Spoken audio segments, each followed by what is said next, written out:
Summer season అంతా youth, young, old age అనే తారతమ్యం లేకుండా అందరినీ ఎంగేజ్ చేసిన ఐపీఎల్ లీగ్ రద్దు అనే వార్తలు ఇప్పుడు అందరినీ కలవరానికి గురిచేసింది. అసలు ఐపీఎల్ లీగ్ రద్దయిందా లేదా చూద్దాం.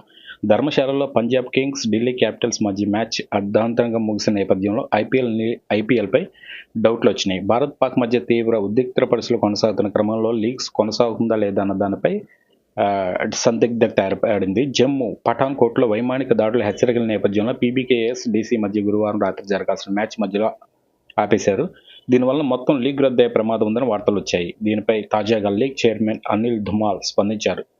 పరిస్థితులను ఎప్పటికప్పుడు పరిశీలిస్తున్నాం. భారత్ పాక్ మధ్య తీవ్ర ఉద్రిక్తత కొనసాగుతుంది. ఇప్పటికైతే కేంద్ర ప్రభుత్వం నుంచి ఎలాంటి ఆదేశాలు రాలేదు. అన్నింటినీ దృష్టిలో పెట్టుకుని లీగ్ నిర్వహణపై నిర్ణయం తీసుకుంటామని అరుణ్ ధుమాల్ వివరించారు. మరోవైపు లీగ్ రద్దు వార్తలను బీసీసీఐ కార్యదర్శి దేవజిత్ సైకియో తోసిపుచ్చారు. ఇదంతా తప్పుడు వార్త. ఇప్పుడైతే ధర్మశాల మ్యాచ్ ఒకటే రద్దయింది.